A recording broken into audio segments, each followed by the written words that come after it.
Hello guys, ito pala yung area namin. Hanggang sa dulo yan, may nakatira pa dyan. Maraming nakatira dyan.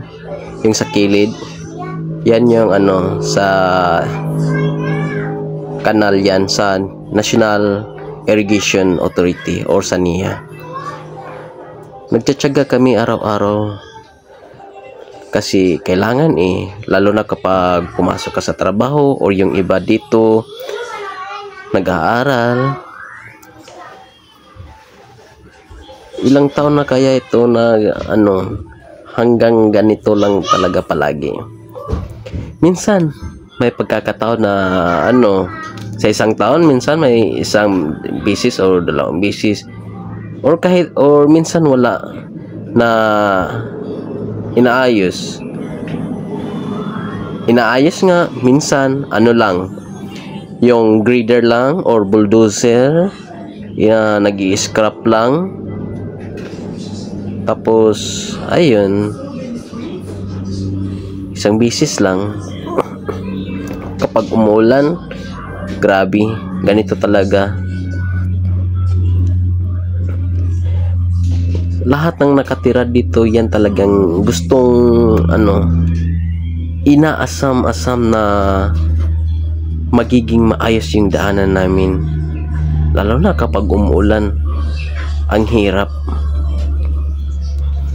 lalo na kapag kasi yung sakayan namin dito tricycle or single motor. Swerte ka na kapag nakasakay ka ng tricycle kasi hindi madudumihan yung mo, paa mo or yung sapatos mo, yung uniform mo kapag masyadong maputik yung daanan namin. Pero kapag single motor, nadudumihan kami. Minsan kapag sobrang ingat yung namin na single motor, konti-konti lang yung physics na mga dumi. Yan. Iwan ko guys kung sinong politiko or sa mga barangay official namin sa Porknine Bangkasi na makakaayos nito, or yung mga opisyalis namin sa politiko sa Butuan City, kung sino talaga makapag-ayos nito or may gininto ang puso na maayos na yung daanan namin. Kasi matagal na, grabe, matagal na hindi pa ito naayos yung daanan namin. Sobrang tingnan nyo, ayan, hindi pa yan hanggang sa makarating kami papunta sa National Highway. Ganyan ang hitsura ng daanan namin, lalo na kapag may bagyo. Naku, ang hirap, pero nagtsatsaga lang kami. Ganyan ang hitsura, ang hirap, pero nagtsatsaga lang kami.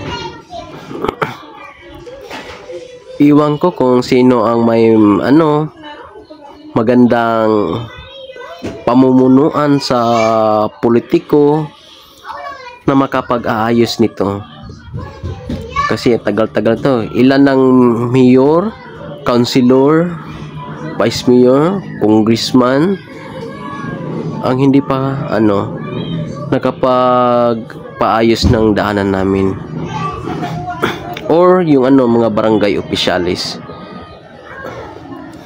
Kasi itong daanan namin, dalawang barangay yung nakatira dito, yung boundary ng Barangay Libertad, Butuan City, at saka Porknine Bangkasi, Butuan City. Tapos ang hirap din kasi hindi namin alam kung sino talaga ang may authority na mag-ayos nito.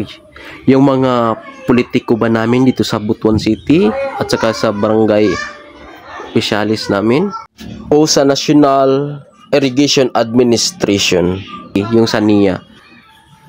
Iwan namin kung sino ang may authority, kasi kapag sinasabi natin na sa National Irrigation Administration, kasi yun yung sa kilid, yung sa kaliwa, kanal yan ng National Irrigation Authority.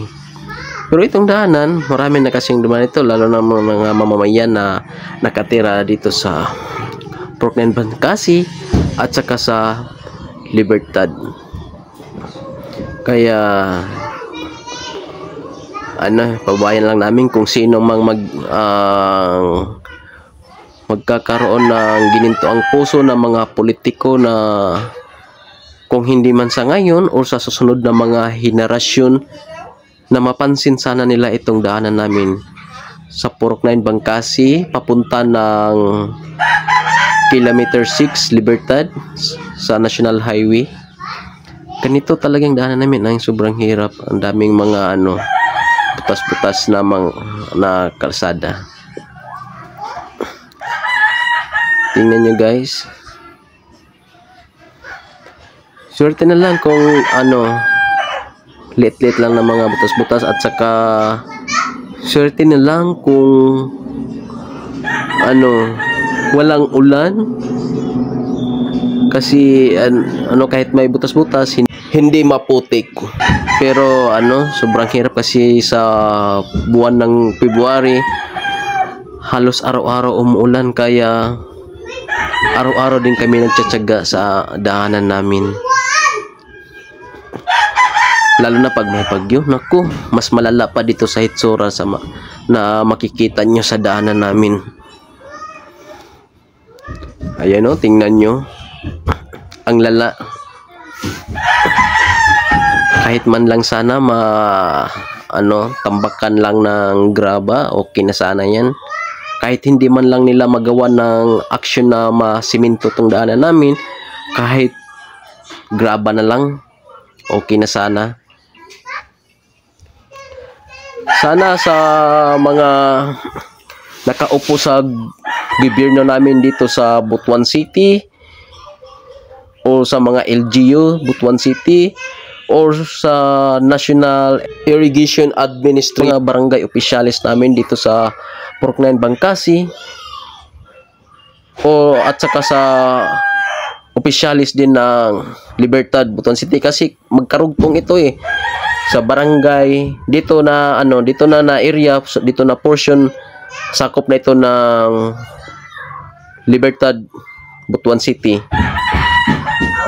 magkarugtong na sa Purok 9 Bangkasi Butuan City. Sana man lang maggawa lang nito lang action na ma-okay nila itong daanan namin. Kahit hindi masiminto, magawan man lang na action na lagyan ng graba. Kasi daming dumadaan dito, hindi lang mga naghahanap buhay araw-araw, pati na rin yung mga batang nag-aaral na araw-araw dumadaan dito. Ang hirap talaga ng sitwasyon namin kapag araw-araw halos umuulan. Sana naman sa mga namumuno dito sa Butuan City na mga opisyalis, lalo na sa mga LGU,